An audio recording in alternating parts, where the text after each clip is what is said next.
जो नए भारत से टकराएगा वो अपनी सत्ता गंवाएगा। भारत को आंख दिखाना पड़ा भारी, पीएम ट्रूडो के बाद अब किसकी बारी। खालिस्तानी समर्थकों के लिए एक बड़ा झटका है और भारत विरोधियों के लिए एक सबक भी। कल कुछ ऐसा हुआ जिसने पूरी दुनिया को ये बता दिया कि आज के भारत से टकराना फायदे का सौदा नहीं। दरअसल खालिस्तानियों को पनाह देने वाले, खालिस्तानियों के पक्ष में बोलने वाले कनाडा के प्रधानमंत्री जस्टिन ट्रूडो की कुर्सी चली गई है। ट्रूडो ने कल रात इस्तीफा दे दिया। 48 घंटे का अल्टीमेटम था, लेकिन उससे पहले ही ट्रूडो का इस्तीफा आ गया, जिसकी चर्चा सब तरफ हो रही है।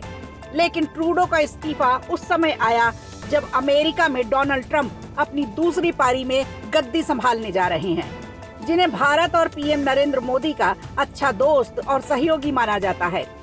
बीते दिनों पहले ट्रंप के टैरिफ से परेशान था कनाडा, जिसकी वजह से वहां की वित्त मंत्री ने पहले ही कुर्सी छोड़ दी थी।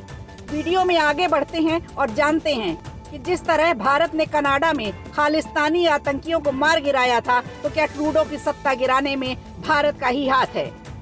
मीडिया से बात करते हुए ट्रूडो ने कहा कि मैंने लिबरल पार्टी के अध्यक्ष से नए नेता का चुनाव करने के लिए कहा है। अगर मुझे घर की लड़ाई घर में लड़नी है तो मैं आने वाले चुनाव में सबसे बेहतर ऑप्शन नहीं बन पाऊंगा। इस बयान से इतना तो साफ हो गया कि पार्टी में जो तालमेल बिगड़ा है उसकी वजह कुछ और ही है। आपको बता दें, करीब एक दशक से ट्रूडो सत्ता में है और उन्होंने 2015 में कनाडा की सत्ता संभाली थी। ऐसे में पार्टी में विवाद बनना और अचानक से उनकी लोकप्रियता और समर्थन पार्टी में ही खत्म हो जाना संभव नहीं। आपको बता दें, इससे पहले भी साल 2021 में कनाडाई सिख सांसद जगमीत सिंह की पार्टी ने ट्रूडो सरकार का समर्थन किया था, लेकिन अचानक सितंबर 2024 में समर्थन वापस ले लिया। जगमीत सिंह ने समर्थन को उस समय वापस लिया जब ट्रूडो के लगातार भारत विरोधी बयान सामने आ रहे थे। एक और घटनाक्रम देखें तो अमेरिका के नए राष्ट्रपति डोनाल्ड ट्रंप ने कनाडा पर 25% टैरिफ लगाने की बात कही। इसके बाद नवंबर 2024 में फ्लोरिडा में ट्रूडो ने ट्रंप से मुलाकात की। इस दौरान ट्रंप ने कनाडा को अमेरिका का 51वां राज्य बनाने को लेकर गंभीर मजाक किया था।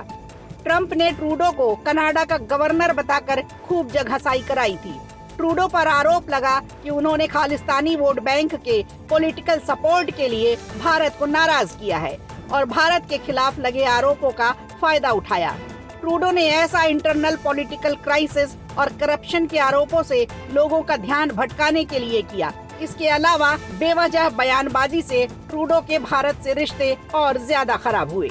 ट्रंप के बयानों और भारत के साथ बिगड़ते रिश्तों से कनाडा में ट्रूडो के खिलाफ माहौल बना। लेकिन अब सवाल ये उठता है कि ट्रूडो के बाद क्या होगा। Centre for strategic and international studies यानी CSIS की माने तो वहाँ की लिबरल गैंग किसी ऐसे व्यक्ति को चुन सकती है जो संसद का मौजूदा सदस्य न हो।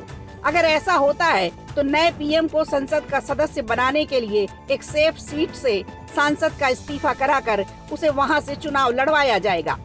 समस्या ये भी है कि पार्टी के पास बहुत कम सीटें हैं। वहीं अगर दूसरी पॉलिटिकल पॉसिबिलिटीज को देखें तो पार्टी हार वाला रिस्क लिए बिना मौजूदा किसी भी सांसद को पीएम बना सकती है। CSIS का अनुमान है कि बैंकर रहे मार्क कॉर्नी, डिप्टी पीएम रही क्रिस्टिया फ्रीलैंड, विदेश मंत्री मेलानी जोली और ट्रूडो के लंबे समय से दोस्त रहे और वित्त मंत्री डोमिनिक लेब्लांक पीएम बन सकते हैं। अब देखने वाली बात ये होगी ट्रूडो के बाद क्या अब सुधरेंगे भारत और कनाडा के रिश्ते। वीडियो अच्छा लगा हो तो लाइक कीजिए, शेयर कीजिए और कमेंट बॉक्स में हमें जरूर बताइए।